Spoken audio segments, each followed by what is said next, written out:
Good morning everybody. कैसे हो? सब बढ़िया हो? करें स्टार्ट। कल एक अपने टॉपिक स्टार्ट किया था एक्टिव पैसिव। क्या स्टार्ट किया था? Active passive. उसके 3 पार्ट मैंने बताए। एक तो एसरेटिव, एक इंटेरोगेटिव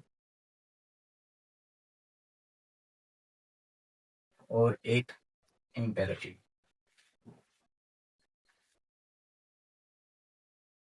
यानी एक एसरेटिव, एक इंटेरोगेटिव और एक इम्पेरेटिव मैंने टॉपिक लगवाया था। ठीक है, तो अपने इस पे चर्चा कर रहे थे, इस पे एसरेटिव पे। ठीक है, कुछ एग्जांपल करवाता हूँ मैं, फिर अपने इसको करते हैं। अब मैं इसी की बात कर रहा हूँ, इस पे एसरेटिव पे। ठीक है, तो सबसे पहले एग्जांपल लेते हैं, जैसे she must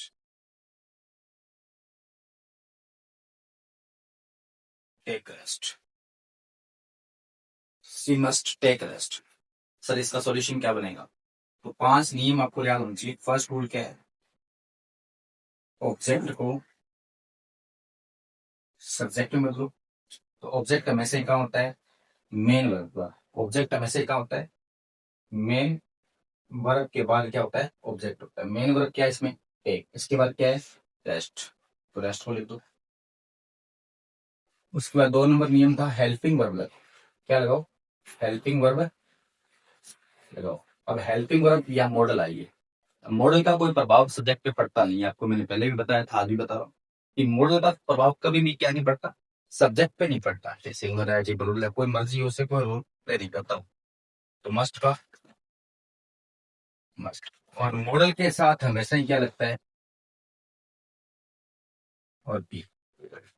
must, rest, must be. तीसरा रूल क्या था? वर्ब थर्ड लगो। एक की क्या होती है? ठीक है। चौथा रूल क्या है? बाय। पांचवा नियम क्या है? सब्जेक्ट को ऑब्जेक्ट में, सब्जेक्ट को ऑब्जेक्ट में, सब्जेक्ट को ऑब्जेक्ट में। तो सी साइड चेंज हो जाएगा, ये आंसर होता है। ठीक है, और एग्जांपल ले लो। अब थोड़ी अलग एग्जांपल देते हैं। आई, जैसे I was offering U A party. I was offering U A party. अब देखो, जो कल मैं बार बार समझा रहा था एक लाइन आपको, कि ऑब्जेक्ट हमेशा क्या होता है? मेन वर्ब के बाद क्या होता है? मेन वर्ब के बाद ऑब्जेक्ट होता है। तो इस बात का ध्यान रखना है कि मेन वर्ब के बाद क्या होता है? ऑब्जेक्ट होता है। मेन वर्ब के बाद ऑब्जेक्ट होता है। तो अब देखो, मेन वर्ब आपकी ये रही, एक ऑब्जेक्ट ये रहा और एक ऑब्जेक्ट ये रहा, एक और दो। इसलिए इसको बोलते हैं डबल ऑब्जेक्ट। क्या बोलते हैं? डबल ऑब्जेक्ट बोलते हैं इसको। क्या बोलते हैं? Double object. तो बहुत से टीचर अलग अलग प्रकार से करवाते हैं। कंफ्यूज नहीं होना, अपने को 5 बातें याद रखनी, उससे अपना काम चल जाएगा। ऑब्जेक्ट को सब्जेक्ट में बदलो। ऑब्जेक्ट कहाँ होता है? हमेशा ही मेन वर्ब के बाद। मेन वर्ब के बाद क्या है? यू। और मैंने कल समझाया था कि आई किस में कन्वर्ट होता है? मी में, वी अस में, सी पर में, ही हिम में, यू में, दे में। अगर इस साइड से उठ की साइड जाएगा तो वी का हो जाएगा, और इस साइड से इस साइड आएगा तो वी हो जाएगा। तो उसी प्रकार से यू का तो सेम ही रहता है। इस साइड जाएगा तो भी यू है, इस साइड आएगा तो भी यू है। तो यू को उठा के यहाँ लाओगे तो क्या बन जाएगा? यू का यू। 1 नंबर नियम पूरा हो गया। क्या? ऑब्जेक्ट को सब्जेक्ट में बदल दिया। दूसरा रूल क्या है? हेल्पिंग वर्ब लगाओ। क्या लगाओ? हेल्पिंग वर्ब लगाओ। अब हेल्पिंग वर्ब लगानी है तो इसमें क्या है? वॉज वर है, तो कोई बात नहीं, यू बहुवचन के साथ क्या आएगा? वर आएगा। और वॉज वर आए तब वॉज वर के साथ क्या लगता है? बीइंग लगता है। ये लो, यू वर बी। 1 नंबर नियम। 2 नंबर नियम। तीसरा था कि वर्ब थर्ड लगाओ। क्या लगाओ? वर्ब थर्ड लगाओ। तो वर्ब थर्ड क्या है? ऑफर कितना होती है? ऑफर। अब यहाँ ध्यान देना है, ये by me, by S, by him, ये ना ये लास्ट में जाएंगे। कहाँ जाएंगे? यानी जो इनडायरेक्ट ऑब्जेक्ट है उसके बाद यू आर बीइंग ऑफर्ड क्या दी, ए पार्टी। और बाई, आई किस में रहेगा, मी में। अब ये मत कर देना कि बाई मी यहां लगा दो और ए पार्टी बाद में लगा दो। मेन वर्ब के बाद जो ऑब्जेक्ट है वो आना जरूरी है, जो इनडायरेक्ट ये आ गया हमारे पास, ठीक है। और इसके बाद by me, by S, by you जो भी है इसके बाद में आपको प्रेफर करना है। ये हो गया, इसे बोलते हैं डबल ऑब्जेक्ट वाले। क्या बोलते हैं, डबल ऑब्जेक्ट वाले। जैसे और भी बहुत एग्जांपल है, सी एज गिवन मी नोट्स। एक बार बनाने की कोशिश करो, उसके बाद मैं सिखाता हूँ कैसे बनेंगे। एक बार बनाने की कोशिश करो उसको थोड़ा।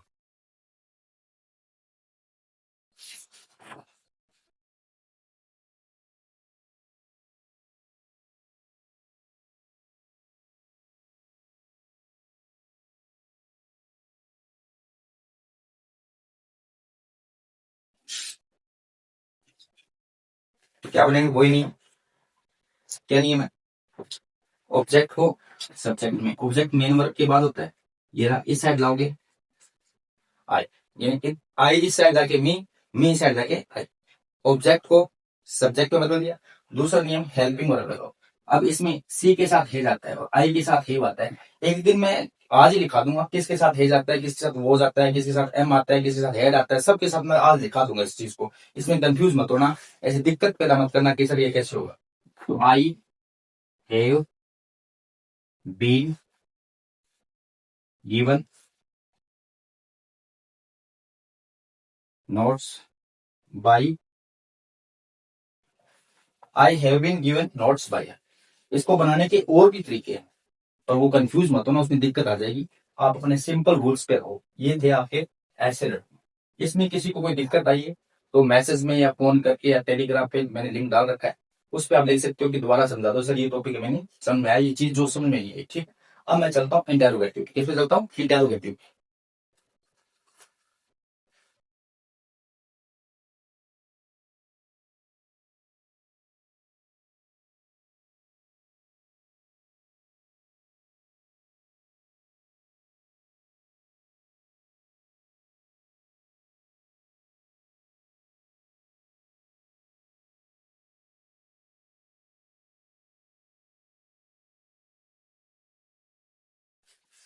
सबसे बड़ी पहचान क्या है इंटेरोगेटिव की, लास्ट में क्वेश्चन मार्क है। लास्ट में क्या आएगा, क्वेश्चन मार्क। इंटेरोगेटिव दो प्रकार के होते हैं sir.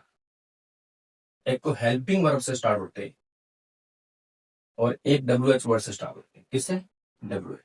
Sir W H word को क्या बोलते हैं, ये जो मेन कौन कौन से होते हैं, वर्ड हो गया, हाउ हो गया, वो हो गया, वैन हो गया, ठीक है, वाई हो गया, वेल हो गया, हाउ मैनी हो गया, पूरी सही कहता हूँ, हाउ मैनी, हाउ मच, ठीक है। ये जो मेन ही है, वो वगैरह वगैरह, ये सारे डब्ल्यू एच वर्ड होते हैं, ठीक है। और जो हेल्पिंग वर्ब होती है वो कौन कौन सी होती है, is am are, was were हो गया। सब्जेक्ट बदलना है, ऑब्जेक्ट क्या है, मेन वर्ब के बाद होता है, मेन वर्ब क्या है, राइटिंग है, इसके बाद क्या है, स्टोरी, तो लगा दो स्टोरी। दूसरा नियम क्या बेटा, हेल्पिंग वर्ब लगाओ। अब यहाँ ध्यान देने वाली बात है कि अगर यहाँ हेल्पिंग वर्ब होती तो अपने यहाँ बाद में लगाते, इससे पहले हेल्पिंग वर्ब आई है, इससे पहले ही हेल्पिंग वर्ब लगेगी, ठीक है। अब ए स्टोरी के साथ इज एम आर किस में कन्वर्ट होता है, is am are plus being में कन्वर्ट होता है। इज एम आर किस में कन्वर्ट होता है, is am are plus being में कन्वर्ट होता है। तो ए स्टोरी के साथ इज, सर बीइंग यहां लगाए कि यहां लगाए, बेटा बीइंग यहां लगेगा, क्यों लगेगा, बी,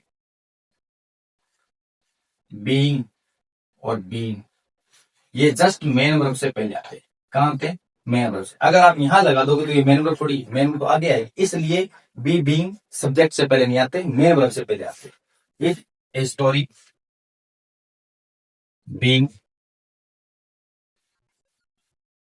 रिटन बाई यू का, यू इस साइड है तो भी यू, इस साइड है तो भी यू, और लास्ट में क्वेश्चन मार्क। अब लास्ट में एक नंबर नहीं हो, दो नंबर नहीं हो, तीन नंबर नहीं हो, चार नंबर नहीं हो, और पांच नंबर।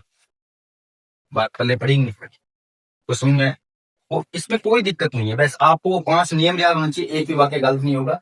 बस इसमें ये ध्यान रखना कि हेल्पिंग वर्ब से पहले आ जाएगी, जो बाद में आ रही है इसमें पहले है, तो आंसर बनाते इसमें हेल्पिंग वर्ब क्या हो जाएगी, पहले हो जाएगी। और वाक्य ले लो जैसे do you play cricket, do you play cricket, तो आंसर क्या बनेगा, ऑब्जेक्ट को सब्जेक्ट में बन, ऑब्जेक्ट हमेशा मेन वर्ब के बाद होता है, ये लो मेन वर्ब क्या है, प्ले, इसके बाद क्या है, क्रिकेट, लगा दो क्रिकेट, ठीक है। डू और डज किस में कन्वर्ट होते हैं, इज एम आर, तो बताओ इज एम आर यहाँ लगाओ यहाँ लगाओ, इससे पहले आए तो यहाँ भी क्या आएगा, पहले आएगा। तो डू और डज आ जाए वो इज एम आर में कन्वर्ट होता है, तो क्रिकेट से पहले क्या लग जाएगा, इज। आर क्यों नहीं लगा सर, आर बहुवचन के साथ लगता है, एम क्यों नहीं लगता, एम आई के साथ लगता है, इस क्रिकेट, तीसरा नियम प्लेड, चौथा नियम बाई, पांचवा सब्जेक्ट को सब्जेक्ट में, लास्ट में क्वेश्चन। तो मुझे बताओ हेल्पिंग वर्ब वाले बहुत इजी है, यानी हेल्पिंग वर्ब पहले, तो आंसर में भी हेल्पिंग वर्ब पहले, और बाकी वो 5 नियम उससे इनके सेम रहेंगे। इसमें जिसको ये 5 नियम याद है एक भी वाक्य गलत नहीं होगा, ये गारंटी है, ठीक है। और एग्जांपल लेते हैं,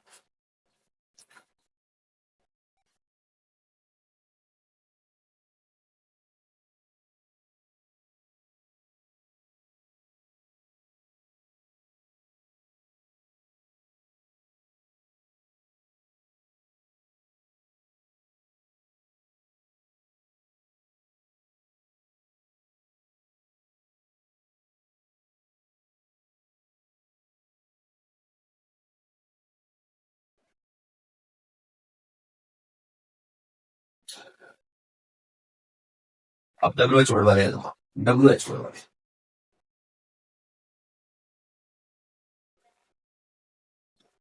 डब्ल्यू एच वर्ड वाले, ठीक है। जैसे